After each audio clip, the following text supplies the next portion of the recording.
हाँ, तो नमस्कार दोस्तों यदि आप भी बिहार बोर्ड से क्लास 12th का, इंटर का प्रैक्टिकल परीक्षा अर्थात कि प्रायोगिक परीक्षा देने जा रहे हैं और अगर अभी तक आपका प्रायोगिक परीक्षा नहीं हुआ है, इंटर का प्रैक्टिकल एग्जाम अगर ज्योग्राफी का अभी तक नहीं हुआ है तो आपके लिए बहुत खुशखबरी है कि यहाँ पर देखिए मेरे पास ना आपका ज्योग्राफी का 100% ओरिजिनल प्रश्न पत्र आ चुका है, जो कि सेम टू सेम यही प्रश्न पत्र रहने जा रहा है। इस पूरा वीडियो को ध्यान से देखकर जाएंगे। अगर आपका ज्योग्राफी का पेपर नहीं हुआ है तो सेम टू सेम यही पेपर आपके एग्जाम में आएगा, क्योंकि एक जब काफ़ी सारे स्कूल में ना इसका पेपर हो चुका है और बिहार बोर्ड के द्वारा प्रश्न पत्र सेट किया गया है, तो सभी स्कूल कॉलेज में आपका सेम ही पेपर रहेंगे। इसीलिए ज्योग्राफी का बिल्कुल 100% ओरिजिनल पेपर मेरे पास आ चुका है। हम लोग बिन देर के हुए पूरे प्रश्न का सॉल्यूशन करते हैं, साथ ही साथ उत्तर बताएंगे और आगे आपको व्हाट्सएप ग्रुप में कैसे जुड़ना है और इसका पीडीएफ कैसे प्राप्त करना है। दोस्तों, अगर आप सभी जानते हैं आपका जैसे कि आपका एग्ज़ाम बहुत काफ़ी समय कम बचा है, आपका एग्ज़ाम बहुत नज़दीक आ चुका है, तो ऐसी स्थिति में आप सभी को क्या करना है, व्हाट्सएप ग्रुप में जुड़ जाना है, क्योंकि वहाँ पर जो आपका इंपॉर्टेंट क्वेश्चन, गेस क्वेश्चन वगैरह सब है वहीं पर प्रोवाइड कराया जाता है। और शाम में आपका यहाँ पे आप कुछ दिन समय में लाइव क्लास भी स्टार्ट कर दिया जाएगा शाम से, ठीक है। तो उसमें आपको ज़रूर ज्वाइन कर लेना, क्योंकि उतना ही प्रश्न पढ़ना है जितना आपको एग्जाम में आ जाएगा, ठीक है। तो अगर अगर आप अभी तक चैनल को सब्सक्राइब नहीं किए तो सब्सक्राइब कर लेंगे, क्योंकि एग्जाम से रिलेटेड कोई भी आपका नोटिफिकेशन होगा वो सभी यहाँ पर जानकारी दिया जाता है। तो आइए हम लोग पूरा प्रश्न का सोल्यूशन करते हैं, जो कि आप यहाँ पर देख पा रहे होंगे। ज्योग्राफी का इंटरमीडिएट प्रैक्टिकल एग्जाम का 2020 का बिल्कुल 100% ओरिजिनल पेपर आपका एग्जाम नहीं हुआ है, तो पूरा वीडियो को देख के जाएंगे, पूरा का पूरा प्रश्न आपका बना कर आ जाएंगे, ठीक है। यहाँ पर देखेंगे आपका 13 मार्क का प्रश्न है, ठीक है। उसके बाद आप यहाँ पर आगे की ओर चलते हैं। यहाँ पर देखेंगे दोस्तों, आगे बताया जा रहा है कि इसमें 3 घंटा 15 मिनट का समय दिया जाएगा, और अगर आप पूरा वीडियो को देख लेते हैं तो आप 1 घंटा में पूरा प्रश्न को सोल्यूशन कर देंगे और 30 में 30 मार्क आपको मिल जाएगा, ठीक है। चलिए यहाँ पर देखेंगे, बताया जा रहा है कि खंड बी में है, जो कि ए में किसी एक प्रश्न का उत्तर देना है, ठीक है। खंड बी में किसी एक का उत्तर देना है। फिर उसके बाद खंड ए में किसी एक का देना है, देख पा रहे होंगे। खंड सी में से किसी एक प्रश्न का उत्तर देना है, 10 नंबर मिलेगा। खंड डी में से ये आपका प्रैक्टिकल रिकॉर्ड और एंड वाइवा है, ठीक है। चलिए आगे की ओर चलते हैं। देख पा रहे होंगे सेक्शन ए में जो हमारा प्रश्न दिया गया है, किसी एक प्रश्न का उत्तर देना है। इफ एनी वन क्वेश्चन का दिए गए आंकड़ों में से 5 स्रोत को लेखा कीजिए, इस प्रकार से देख पा रहे होंगे दोस्तों आप। फिर उसके बाद यहाँ पर देखिए सहसंबंधन को परिभाषा कीजिए। आंकड़ों के प्रक्रमण से आप क्या समझते हैं, सभी का उत्तर मैं लिख कर लाया हूँ। पहले पूरा प्रश्न दिखा देता हूँ आपको। यहाँ पर देखेंगे 4 नंबर में बताया जा रहा है कि श्रमिक दैनिक मजदूर के लिए समांतर माध्य की गणना कीजिए, ठीक है। श्रमिक मजदूर ABCDE है। फिर दैनिक उसका रुपया प्रतिदिन का क्या है, तो 600, 650, 700, 750, 800, ठीक है। फिर उसके बाद EF का है 850 और F का यहाँ पे देख पा रहे होंगे, ठीक है। आइए यहाँ पे देखेंगे आयन का बी नंबर में। तो बी नंबर में देखिए बताया जा रहा है कि किसी एक प्रश्न का ही उत्तर देना है। पहले पूरा प्रश्न देख लेते, उसके बाद बारीकी से आंसर देखेंगे और सीधे सीधे इसको डाउनलोड करना सीखेंगे PDF को, ठीक। 10 मार्क मिलेगा एक प्रश्न का उत्तर देंगे तो। यहाँ पर देखिए बताया जा रहा है कि निम्नलिखित आंकड़ों में से दंड आरेखा की रचना कीजिए, जो वर्ष 2023 के उत्पादन के लाखों टन में है, ठीक है। इस प्रकार से देख पा रहे होंगे लाखों टन में केंद्र राज्य के मध्य प्रदेश इतना था 53.54 है। फिर उसके बाद कर्नाटक है 45.47, राजस्थान है 20.40, ठीक है। ये आपका राज्य का लाख टन है, ठीक है। इस प्रकार से देख लीजिए, पूरा प्रश्न दिखा देते हैं। बाकी आपको 3 ही प्रश्न सॉल्यूशन करना है, देख लीजिए 3 ही प्रश्न आपको सॉल्यूशन करना है, ठीक है।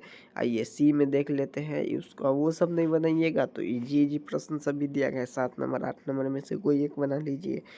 रेखा के दंड आरेख में क्या अंतर है, रेखा और दंड आरेख में क्या अंतर, ये बिल्कुल इजी प्रश्न है, ये बना सकते हैं।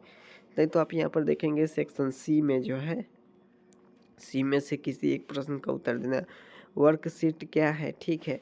कंप्यूटर के लाभों का उल्लेख कीजिए। क्षेत्रीय सर्वेक्षण की आवश्यकता है, ये देख लीजिए आगे। भौगोलिक सूचना के लिए GIS विशेषता का वर्णन कीजिए। चलिए आगे की ओर चलते हैं, सीधे सीधे आप आंसर। और डी में जो है ना ये आपका प्रैक्टिकल यानी कि रिकॉर्ड और वाइवा है, तो आप यहाँ पर क्लियर देख लीजिए। आइए द्वितीय आंकड़ों का स्रोत का, तो सबसे पहले द्वितीय आंकड़ों का स्रोत का नाम लिख लेंगे। सरकारी प्रशासन, अर्ध सरकारी प्रशासन, अंतर्राष्ट्रीय प्रकाशन, निजी प्रकाशन, समाचार और पत्रिका। फिर उसके बाद द्वितीय आंकड़ों के वे होते हैं जो कि किसी अन्य के लिए एकत्रित किया जा सके और इन्हें विभिन्न प्रकाशीय आकर्षित स्रोत में प्राप्त किया जा सके। द्वितीय आंकड़ों में प्रमुख स्रोत निम्न है, फिर इस प्रकार से लिखेंगे। सरकारी प्रशासन के बारे में लिखेंगे कि ये भारत केंद्रीय राज के लिए मंत्रालय विभाग पर संबंधित आंकड़ा प्रकाशित करता है जो कि आमतौर पर विश्वसनीय है। अर्ध सरकारी प्रशासन के बारे में लिखेंगे, ये नगर पालिका के लिए अन्य अर्ध सरकारी रिपोर्ट डाटा की द्वितीय आंकड़ा में है। फिर अंतर्राष्ट्रीय प्रकाशन के बारे में लिखेंगे कि ये वर्ल्ड बैंक है, मतलब कि मुद्रा कोष है। राष्ट्रीय संगठन नियमित रूप से आंकड़ा को प्रकाशित करता है। अगले यहाँ पे चलेंगे, निजी प्रकाशन के बारे में लिखेंगे। निजी प्रकाशन इस प्रकार से लिखेंगे, व्यापार संघ के वाणिज्य के लिए शोध संस्थाओं के व्यक्तिगत शोधकर्ताओं के द्वारा प्रकाशित के द्वारा जनरल पुस्तक का भी महत्व स्रोत है। समाचार के लिए विभिन्न समाचार पत्रिकाओं के अर्थ सामाजिक अन्य आंकड़ों की जानकारी प्रकाशित करती है। चलिए आगे हम लोग देखते हैं समान रेखा और मानचित्र की विशेषता। इसको उत्तर इस प्रकार से लिखेंगे, समान रेखा और मानचित्र की विशेषता निम्नलिखित है, जो कि सबसे पहले है काल्पनिक रेखाओं से जो मानचित्र समान होती है वो विशेषता वाली स्थानों को जोड़ती है। यह रेखा तापमान, वर्षा, वायु दाब, ऊंचाई, जनसंख्या घनत्व और भौगोलिक तत्वों के वितरण के नियंत्रण दिखाती है। समान रेखा के भी कभी एक दूसरे को नहीं काटती है, ठीक है, इस प्रकार से लिखेंगे। फिर उसके बाद आगे यहाँ पर लिखेंगे, दो क्रमिकाओं समांतर रेखाओं के बीच में अंतराल के भौगोलिक तत्वों का प्रकाशित होता है, जबकि समान रेखा एक दूसरे को बहुत करीब होता है। उसे तत्व के मान के तीव्र परिवर्तन, जैसे तीव्र में ढालना, इंगित करना, और जो भी दूर दूर होती है वो धीरे धीरे परिवर्तन इंगित करता है, ठीक है। चलिए आगे यहाँ पर वर्कशीट क्या है, ये आपका सी का है। कागज का एक टुकड़ा जिसे काम किया जा सके, वर्कशीट मूल्य रूप से कागज का एक टुकड़ा को कहते हैं, ठीक है। फिर उसके जिस रूप से काम पूरी कर लिया जाए और लॉक किया जाता है, यह काम साथ साथ का उपयोग किया जाता है, उसे आमतौर के स्कूल के अवश्य वित्त जुड़े मामले में किया जा सकता है। इस प्रकार से लिखेंगे, ठीक है।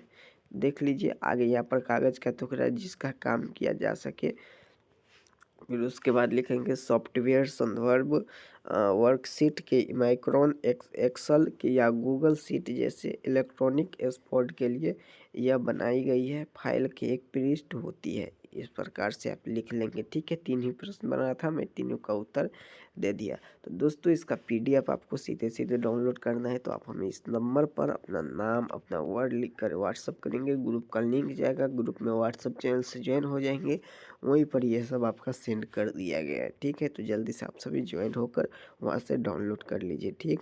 और चैनल को सब्सक्राइब जरूर कर लीजिएगा, ताकि आप जानते हैं आगे आपका एग्जाम आने वाला है और हम लोग यहाँ पर बिल्कुल गेस प्रश्न, बायो प्रश्न, लीक प्रश्न के जो भी नाम से आप जानते हैं वो सभी प्रश्न यहाँ पर कर लेंगे, एग्जाम में भी तूफान मचा कर आएंगे, ठीक है। तो तब तक के लिए इतना कार्य कर लीजिए, चैनल पर नए होंगे चैनल को सब्सक्राइब कर लीजिए, वीडियो को लाइक कर लीजिए। मिलते हैं नेक्स्ट वीडियो में, तब तक के लिए आप सभी को बहुत बहुत धन्यवाद।